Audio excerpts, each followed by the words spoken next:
Hey, beautiful people, welcome back. Thank you for tuning in. Thank you for sharing, subscribing. This is going to be episode 6, and we're talking about inner child healing, healing that trauma within your inner child, as well as incorporating that shadow work hand in hand. And this episode's question is going to be: what emotions do you or did you have a hard time resolving the most, and why? And if you've been following, if you've been tuning in, you would know that I will start out with sharing my truth, as well as allow anybody's vibrational frequency to resonate if it does. If it doesn't, don't force it to fit. Do away with it.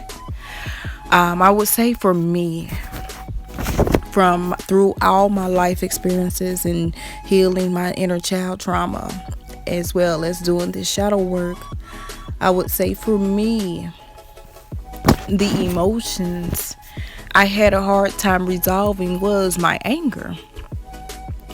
Now, I won't say I do not allow myself to be in that frequency of emotions at times, but the thing that I learned the most now as I evolve is not to allow it to fester within my spirit too long, to where it becomes like a ticking time bomb and then I black out. That was the inner child within me. That was the emotions that I suffer with the most with dealing with my inner child trauma, my childhood trauma. And I think for me, when I allow that emotion to fester, to go into a ticking time bomb, and I black out, that never left me anything but destruction, disaster, sorrow. I was at that time, when my anger festered when I was a child, I would self-inflict. So my anger caused me to inflict pain on myself.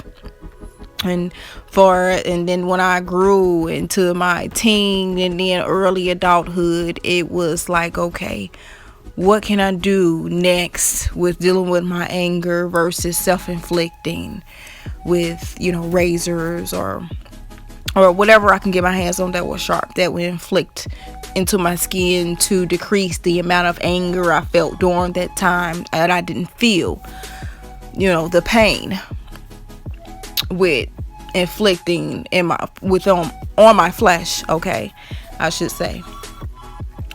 And so that anger grew into other codependencies, other coping mechanisms, as popping pills.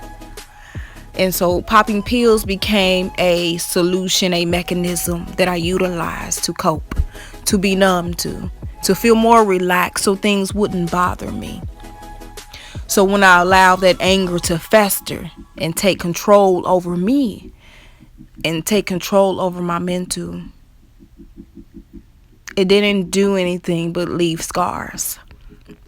It didn't do anything but leave stains and poison within my spirit, within my heart.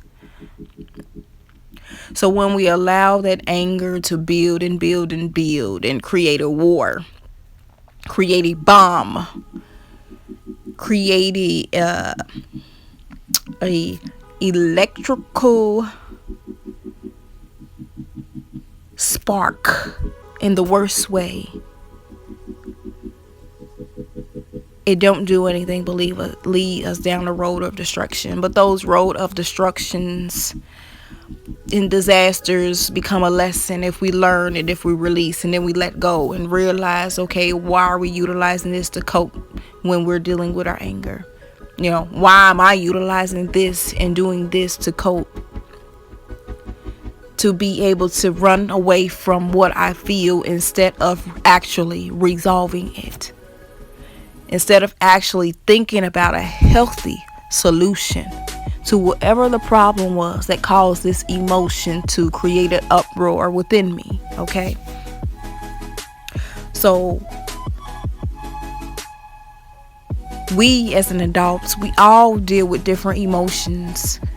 We all deal with different ways. We all deal with our emotions in different ways. But the thing is, we're all human. So those emotions can be temporary if we don't allow ourselves to dwell on it. But the thing is to acknowledge how we feel and allow it to come and allow it to go. And that's how you've realized you have matured, when you have dealt with them, or when you deal with them a little bit better in a mature way, a more healthier way. Because a lot of times we can deal with our anger within that in the worst way, and that doesn't create nothing but a long line of problems.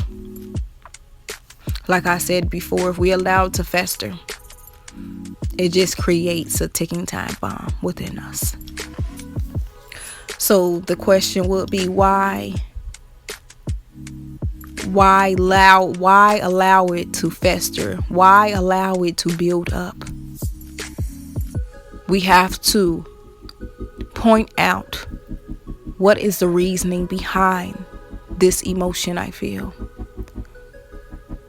Why am I allowing it to stay?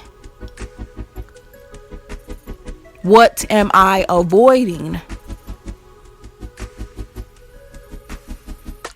to cover up the reason why I am allowing this anger to stay and to fester?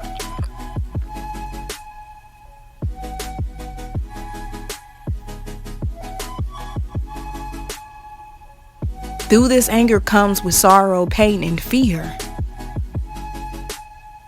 We all must face this. We all must deal with this. We all must keep it real with ourselves and take off the mask so we can drink that potion of healing, if we must. And everybody have a time frame on when they allow themselves or when they want to heal, sure. But if we take off that mask and recognize and speak to our inner child, we will soon realize that the time has come to heal you, beautiful one. Hope this helps. Peace and love.